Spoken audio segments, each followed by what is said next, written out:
your skin, tells you to, your hair to stand up on the back of your head, or tells you to, to start resolving a problem, or tells you to run, or tells you to like open your arms up. Oh, that's what I was going to say. Exactly. Yeah. See, we're communicating telepathically right here. Open your arms up and give someone a hug. So it's all very interesting, and imagine how our schools are going to be different if we actually embrace the idea that the information comes to your heart first, your brain second. So these are, sometimes I get really immersed in science. Some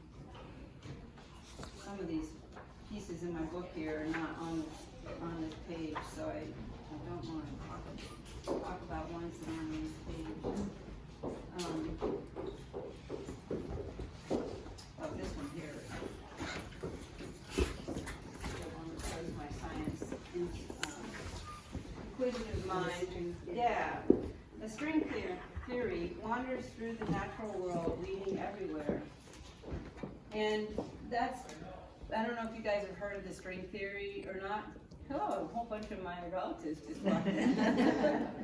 But it's one of the sort of quantum physics theories that says that everything is related. And I love the concept of everything being related, because it really is. And if you think about the fact that whatever thought you have actually could be affecting someone on the other side of the world, or affecting the trajectory of a star somewhere, it really does all interconnect. And that can be a little bit too much to carry around with you every single moment of every day, but every once in a while, if you sit there and really remind yourself that we're all connected and what you're doing affects me. So it actually brings you back to yourself and what are you doing? Because what you do every day, what you think, what you breathe, how you breathe, how you take care of yourself affects someone else, and that's really what you put out there too. Yeah, what you put out there, what you make, what you paint, it affects everyone. So do you have an intention about when you're seeing a blank canvas? Do you have an intention in mind, like string theory? I actually don't. I meditate, and I'm going through all kinds of learning opportunities all the time and interacting. And then when I get on something happens that's very intuitive and almost channeled. I don't know if you are familiar with the word channeling, but basically it's like writers will say they channeled a whole book, and they don't know where the characters came from and all this stuff happened, and then they fill it in with research and stuff. But I try to come to a blank slate with meditation and journaling in the morning and stuff like that, and then I just let it flow. And later the words come to me afterwards that fill it in. So, and sometimes they come to me a long time afterwards. Most of my art ends up in my bedroom or right in front of me somewhere, and then when I'm ready, the words come to me, and then it's a finished piece.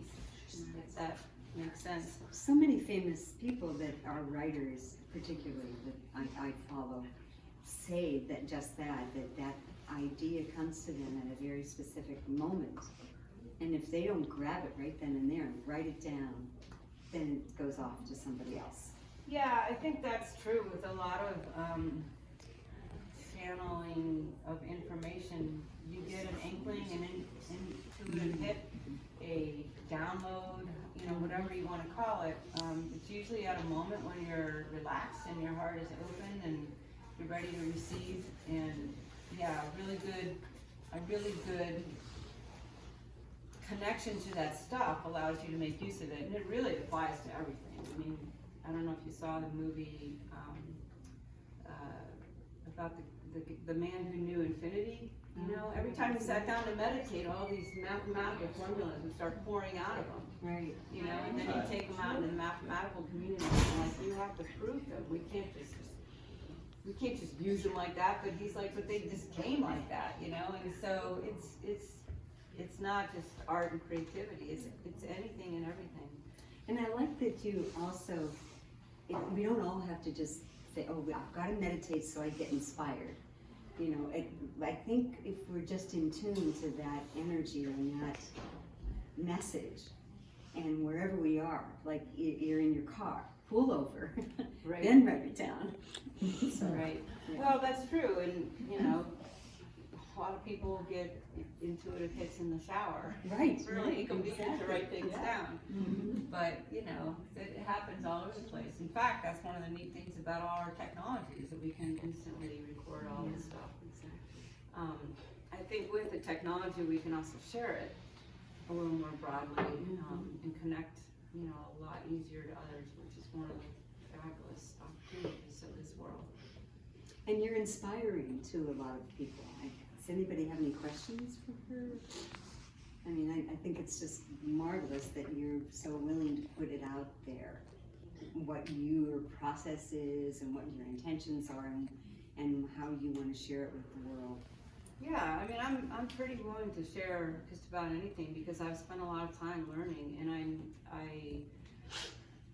there's my niece Pauline over here. She's going to the same school I did, and I just love the fact that she's a very intuitive artist in her own right. She's just consciously intuitive anymore, but I see the beautiful stuff just flowing out of her all the time, and it's very interesting.